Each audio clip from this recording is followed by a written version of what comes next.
eu simplesmente levei 10 anos para ler o livro Memórias do Subsolo de Dostoiévski.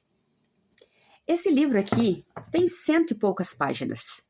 Não é um livro que leva meses de leitura por conta do número de páginas, por conta do tamanho do livro. Mas ele é um livro denso em conhecimento, em emoções, em perspectivas, em análises. Esse vídeo aqui ele não é uma crítica sobre o livro, não é uma análise sobre o livro, não é uma análise sobre o autor. Esse vídeo é sobre como nós não conseguimos maturidade literária para ler Dostoiévski e com o tempo, quando nós vamos aprendendo e melhorando a nossa leitura, nós compreendemos o que o autor quer dizer. Não só Dostoiévski, como outros autores que você lê e não compreende nada do que ele está dizendo, que você considera que é uma literatura difícil. Eu lembro que eu comprei Memórias do Subsolo num sebo, há uns 10 anos mais ou menos, e foi, se eu não me engano, R$8. Eu cheguei em casa e pensei, nossa, que livro maravilhoso, Dostoiévski, vou começar a ler já.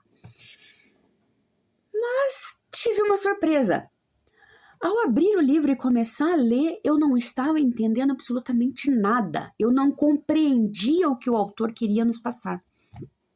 Por quê? Porque simplesmente eu não tinha maturidade literária de interpretar o que eles queriam dizer, eu não tinha conhecimento sobre niilismo, eu não tinha conhecimento sobre existencialismo, que é o que bate forte nesse livro. Então, Memórias do Subsolo, não é que temos aqui uma pessoa que está presa no subsolo escrevendo as suas memórias. Não, é um homem que está preso na sua mente porque ele sofre o existencialismo, ele sofre de niilismo, ele questiona demais a vida e não tem respostas.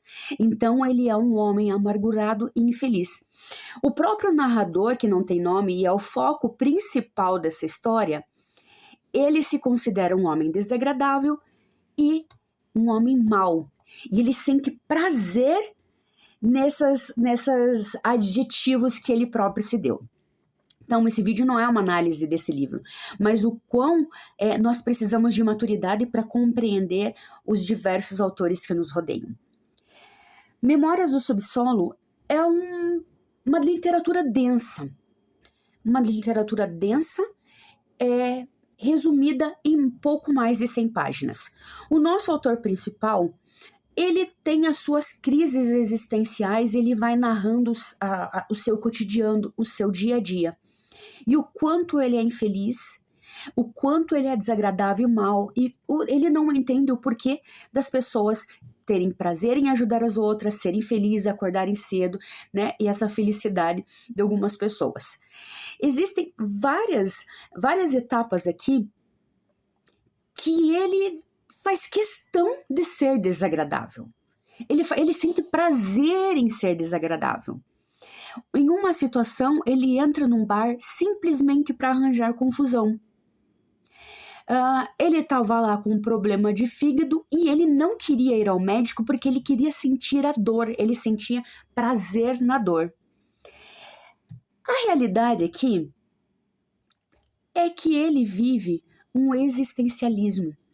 Ele tem as suas crises de niilismo, ele tem essa desesperança na vida e ele não sabe o porquê está vivendo. Ele não sente prazer em viver. Ele não vê o porquê de estar vivo. Ele é um funcionário público de 40 anos, solteiro, não é casado, porque ele simplesmente não vê prazer em nada. E é muito interessante essas alusões. Ele é um funcionário público, mas ele não ganha tão bem, e ele tem um mordomo. Não dá para entender porque ele tem um mordomo, mas ele destrata esse mordomo por simples prazer. E o mordomo não está nem aí. Essa relação aqui, essa simbiose entre os dois é muito interessante. Porque ele não pode pagar um mordomo, mas o mordomo tem a casa para morar, e ele destrata o mordomo, que é o prazer dele em destratar as pessoas. Então, esse livro não é sobre o mundo, mas é sobre a crise desse personagem, sobre o existencialismo desse personagem. E o que é muito interessante que no final ali, Dostoiévski nos deixa uma dica sutil. O subsolo não é onde ele mora, lá no porão. O subsolo é a própria mente em que vai diminuindo a sua vivência. Ele vai se amargurando cada vez mais porque ele está preso na sua mente. É um subsolo escuro e úmido. Ali não há prazer, somente agruras. Esse livro aqui não é sobre uma vida feliz, mas ele consegue nos dar algumas sátiras de como é a realidade dessas pessoas também. Dostoiévski, para mim, é um autor incrível. Eu levei tempo para compreender e agora, toda vez que eu pego um livro dele, eu não só leio esse livro, mas eu interpreto, eu estudo o livro, faço pesquisa sobre esses livros, porque tem muito da história russa nos livros de Dostoiévski. E se você tem dificuldade em ler os clássicos, principalmente, né? Comece e vai compreendendo, vai estudando. Pegue as deixas dos autores e vai pesquisando, estudando, anotando no livro. Eu sempre anoto no livro. Aqui, ó. Não sei se dá para ver, mas tem as minhas anotações aqui no livro. Você faz a pesquisa, você joga ali no Google e vê o que ele quer dizer com isso. O que Dostoiévski quer dizer com tal palavra. E assim nós vamos aprendendo e vamos compreendendo, vamos ganhando maturidade literária, vamos interpretando o autor, nos identificando com as histórias contadas. Esse livro é sobre a vida de uma pessoa infeliz e como ela nos conta essa história.